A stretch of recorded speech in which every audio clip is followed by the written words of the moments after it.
And Grandma, your lips seem to be awfully red. Maybe it's blood. Or maybe it's Maybelline.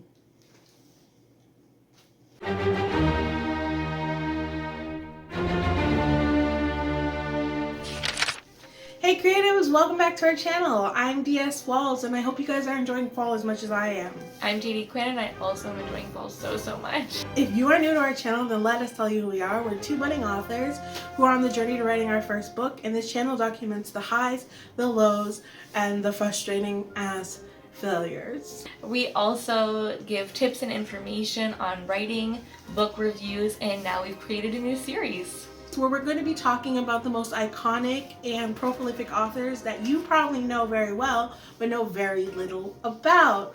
And we're going to be calling it Who Tells Your Story? And since Halloween is right around the corner, we decided to dress up as some of our favorite fairy tale characters and talk about two guys who took it upon themselves to collect all of the folklore and fairy tale stories that we love today with a little bit of a twisted twist. before Disney got to it. So you know them, you've probably read their stuff or at least watched it. The Grimm Brothers, Jacob and Wilhelm Grimm.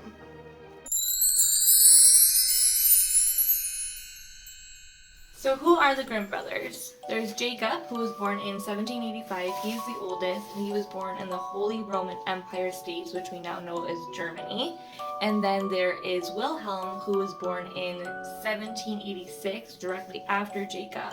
They're both born to a lawyer named Philip Wilhelm, and they were born to a family with 5 brothers eventually. So in 1796, Jacob and Wilhelm's father died, leaving the entire family impoverished, which means both brothers had to work to pay for their way through school. And it was in 1806 that they were able to meet somebody else who was the kind came from a similar background as they did, which is Clemens Brentano. He was a poet, a lyricist, and a huge folklore fan, and he kind of inspired the brothers' love for music and folklore by sharing his own writings with them. Now, unfortunately, just after Jacob finished university, their mother also passed away in 1808, making all of the children orphans and putting the responsibility of all of their younger siblings on the 2 brothers. Now, the reason I mentioned Clemens is because he becomes very important to their story later. He's one of the first contributors to the stories that the brothers start collecting in regards to the fairy tales, and is also one of the people that pushes them to write the book that they are so famously known for. So here's an interesting fact that you maybe didn't know. The brothers didn't really write the stories. Like, they wrote it down, but they didn't come up with it. All of the stories that they wrote down were collected from various sources. So they were kind of like story keepers more than they were writers. Okay, but before we get into all of that, we have to talk about how cool Jacob was. I literally would have dated this guy. So he became a private librarian. Like, just imagine this job. He became a private librarian to the King of Westphalia, King Jerome. Like, just imagine being a private librarian to a king. And then in 1814, he had a really busy year, 1814, 1815. He went to Paris to retrieve stolen paintings from Hesse and Prussia, and artifacts as well, and return them back to where they belong. And on top of that, in 1814, he was part of the Congress of Vienna, this most important treaty in European history, which later contributed to them becoming a very stable and peaceful region. So after Jacob did all that stuff, he met back up with his brother, and they continued to work together while living very frugal. See, they had learned how to kind of pinch a penny due to the situation that their father's death had put them in. It is around this time that they met back up with Clemens and a friend of his, Ackman von Ammon, who is actually the one who pushed them to publish. See, originally, the brothers were collecting all of these stories, but they didn't know what they were going to do with them. So they went to their friends Clemens and they're like, hey bro, you want to publish these stories? Because we don't really know what we're doing. And this is where one of the biggest mistakes in history took place. Clemens said, nah, I'm good, and turned the opportunity away. So the brothers took these stories and went and published them themselves, which we all now know today. And what did they publish this book under? Kinder und Hausmärchen, children and household tales in 1812. A little side note, Clemens and Ackham were actually influenced by Johann Wolfgang von Goethe. Got that? We're gonna go with Goethe. Who was one of the most prominent poets, literary figures, and playwrights in the modern era. Clemens' mother was actually friends with Goethe, and his sister was one of his correspondents, like whatever that means. So when Clemens and Ackham went to go publish their novel, it's Des Knaben Horn, but it's actually the boy, like we would say the boy's magic horn. It's a collection of fairy tales and poetry that they wrote. It wasn't really reviewed favorably, but Goethe, they dedicated to him, and he actually reviewed it very, very well. Like, he was very kind about it and had a lot of kind words to say about it. Anyway, despite the title of the book, it actually wasn't made for children. It was an anthology series that they were putting together for German scholars and a way for them to be able to preserve their culture and history. And these two friends that they had made really influenced that into happening. Okay, so I'm Katharina Dorothea Pearson, and I'm just minding my own business in Niederschwar in my hometown, which is a part of the city of Kassel, and I'm working in my father's inn. I'm a French partisan refugee, and all of a sudden these two brothers come in and they ask me to start telling them stories. They become amazed at the fact that I can tell them the exact same way every single time, and I'm actually where they got most of their stories from, most of the collection from. My stories came from my French roots and passing travelers, and my stories were so interesting that the Niederschwar later became known as the Fairy Tale Quarter. So there were 7 editions of this book published, with the last one being done in 1857. The brothers asserted that they collected these stories with exactness and truth, and that they never added any of their own embellishments to it. At least until one of the later editions, Wilhelm, decided that some of the shorter prose and the dark and scary and tragic parts needed to be changed around because this book, even though it wasn't intended for it, was being given to children. And that's the version that we most likely know today. After this book that really kind of put them on the map, they went on to publish 2 more books. One of them being Deutsch Sagen, and then the other one being a translation of an Irish folktale book. Neither one, though, reached the same level of fame.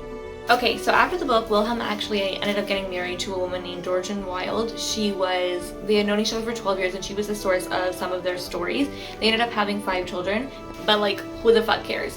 Because Jacob went on to study something amazing. He studied philology. See definition below.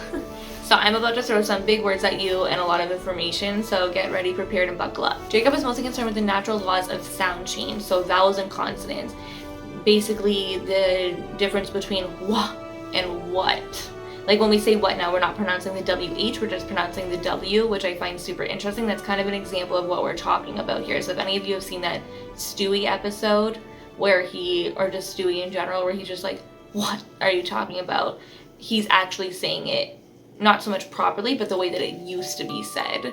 And now in later years, we've kind of taken it on and gotten rid of the wah sound altogether and turned it into what. And that's what Jacob was mostly interested in studying. He created a method in scientific etymology, which again, see definition below, about the relationship between languages and developmental meaning. He was also really interested in the relationship between languages and development of meaning. So when you see a French word translating into English, like creme brulee, and we still keep the same meaning, we keep the same way of spelling it, but then you see something in French like travailler and it becomes work. He was really interested in seeing how that was decided and how that came to be. He actually highlighted how often you see consonants and the relationship between them in genetic languages. So for instance, French, Spanish, English, Italian, they all kind of have a similar way that we do consonants, like they're in groupings and they have sounds like ch or ow or that sort of thing, and it's like AU, CH, but it's all in these different languages, but they're genetically related. The way that Spanish and Italian would have similar groupings to make certain sounds is what he was really focused on. It was a principle previously observed by the Dane Rasmus Rusk, actually, but Jacob kind of made it seem cooler, but I'm also just Team Jacob, so maybe that's just me being biased. And his work on grammar ended up becoming such an influence today in the way that we study linguistics, and I see it all the time. Me and Diaz are constantly talking about stylistical errors versus grammatical errors, and things like we would use a different word in the same sentence that means the same thing, but it sounds so much better, and we were always wondering why, and it's really cool to find out that all of this falls under what we now call Grimm's Law, that everything that Jacob learned, studied, researched, everything that he kind of put into effect, everything that he realized for us in the English language and other languages as well became Grimm's Law, and that's so fucking cool that he has his own law. That's all Jacob. Team Jacob. So then, both the brothers started working at the University of Göttingen, a university. Both the brothers started working at a university, and during their time at the university, the Duke of Cumberland, Ernest, ended up becoming the King of Hanover. Now, Hanover was a region that was established during the Congress of Vienna and eventually conquered by Prussia in 1866. So really, it was like a country that lasted like 30 years. Anyway, while Mr. Ernest was the king, he took it upon himself to repeal an entire constitution, the Constitution of 1833. And the brothers Grimm, they weren't having it. They were very upset by this. So them, alongside some other professors, wrote a note to the king and was like, "You're wrong, sir." And the king was like, "Nah, I'm right. Get out of my country."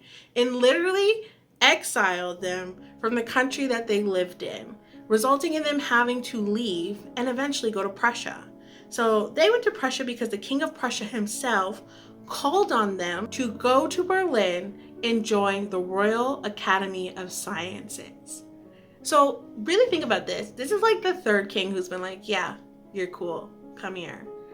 And they did. They went to Berlin, and that's where they ended up living out the rest of their lives. They became so involved in their new home that they even were involved in the revolution of Prussia in 1848. One of the ventures they actually ended up finding in Berlin was something that they should have been absolutely more known for than Grimm's fairy tales, not that they're not great, but they ended up creating one of the first, largest, and most comprehensive dictionaries of German literature in existence. It was 3 centuries of all of the literature, and it was definitions, the way that you use them, spelling, and even the use of them with proverbs and idioms to describe it further. Even the pronunciation was in this. Unfortunately, because it takes probably so long to write a dictionary, they were unable to finish it themselves, but Jacob, of course, besting his brother again because I'm Team Jacob, got to F, and Wilhelm got to D. Their work was later finished by a group of people. And not only did they create the first dictionary, but they also created the groundwork on how to create a dictionary. So Britain, Netherlands, Switzerland, Sweden, they all took this idea from them on how to write a dictionary and what to put in a dictionary and how to make it comprehensive. And they took it and they made it into their own for their own languages.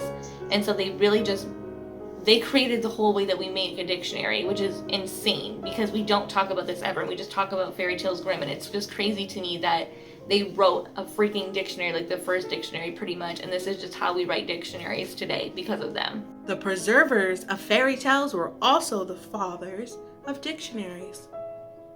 And this is their story.